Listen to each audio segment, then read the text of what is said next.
عامل دیگه که سبب افسردگی ما میشه شرایط، موقعیت ها و روابط است که میتونه شخص دچار افسردگی بشه. به این معنا اگر ما شرایط سخت زندگی داشته باشیم، مشکلات فقر، ناامنیتی، بیکاری، اینا میتونه سبب شوه ما را افسرده بسازه. روابط بعضی وقت چی معنا؟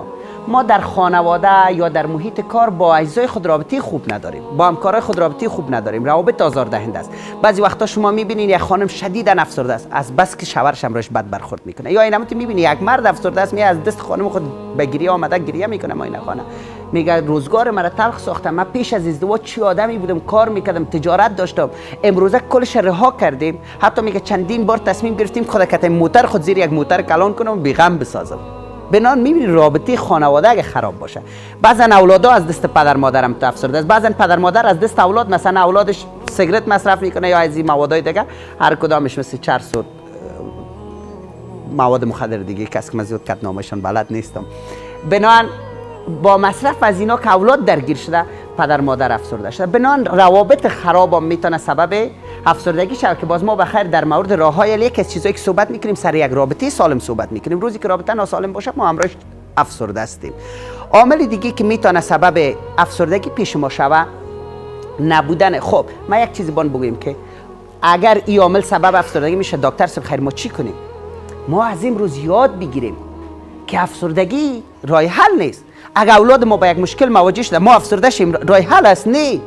حتی اگر سابق مثلا در شرایط خوب تصمیم هم داشتی افسرده شوی، امروز که اولادت مریض شده تو نباید افسرده شوی، قوی شوی. ذهن آدم افسرده کار نمیکنه چطور اولاد خود از چا بکشه، از این مشکل نجات بده. تو جور باید باشی. من برای دوستا میگم وقتی ما این خانه میان میگم والا در خانواده این مشکل فقر است ما مریض شدم. نه، من میگم روزی شما سعی کنین در شرایط عادی سالم باشین، اما در شرایط سخت سالم تر باشین که بتونین کمک کنین یک کسی را.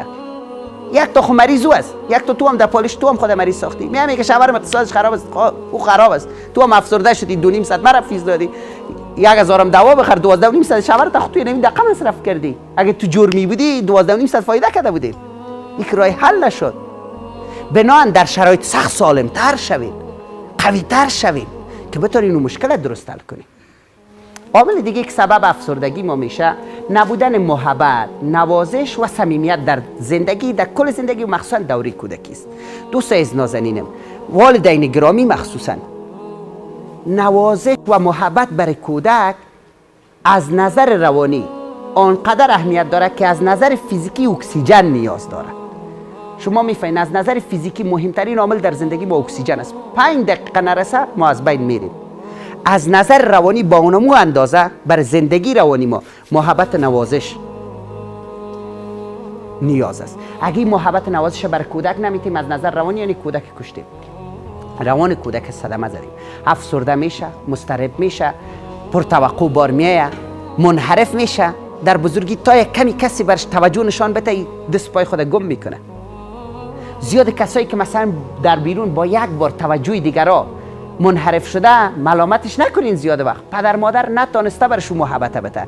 من همیشه میگم در دوره کودکی مثلا شما اگر پول در نظر بگیرین، 2 تا پدر مادر در نظر بگیرین، یکی بر اولاد خود هر روز پول انداخته در حساب بانکیش، یکی چی ننداخته. اینا مثلا 18 ساله شده، این میره در حساب بانکیش که 1 میلیون افغانی داره، این میره که چی نداره، هیچی نداره. کدامش به نظر شما گدایی خود کرد؟ او یکی 1 میلیون داره؟ نه. اوی نمیگه در پا گگ بتی، خودش 1 میلیون افغانی داره، میگه یک در پا ما کار داریم من بتونم، اما یکی چی نداره میره گدایی میکنه. اگه شما حساب بانکی اولادتونه با محبت پر نکردین، هر چی یک حساب بانکی داره، ما داریم حساب بانکی محبت، چقدر انداختی در حسابش؟ اگه کم بود داره صبح گدایی محبت میکنه. توجه چقدر برش کردی، در وقت شیر دادن، در وقت گپ زدنش توجه کردی، تشویق کردی، او دیگه حساب بانکیش پر است، منتظر تشویق دیگه نیست، منتظر توجه دیگه نیست. حتی خودش به جای رسیده که بر دیگرای نعمت میده، اما این که تو برش توجه نکردی بر اولادت، حساب بانکیش 0 است. او تا تشویق و توجه از دیگه میشنوه بال میکشه. بنابراین والدین این نیاز باید برطرف کنه. اما خودت که بزرگ سال هستی و فکر میکنی کمبود داری، از امروز خودت کار کن سر خود، بیا مشکلات دوره کودکی را بان. از امروز چی کرده میتونیم؟ انسانی ظرفیت داره، نگوی خود حساب مرا که پر نکرده خیر من چی کنم. نه، حسابت پر نکرده ولی خداوندی توانایی رو داده که خودت حالی میتونی حساب پر کنی. اینی توانایی رو انسان داره. به همین خاطر است که ما بعد از سن بلوغ از نظر دینی سن مکلفیت شروع میشه. ولی دیگه با نکرده نمیتونی، چون پدر مادر بد برخورد کرده من بد باشم. نه، انسان این توانایی رو داره، با وجودی که کل شرایط بد بوده خوب باشه. فقط جرأت میخواد، فقط علم آگاهی میخواد که شما این کار باید بکنید.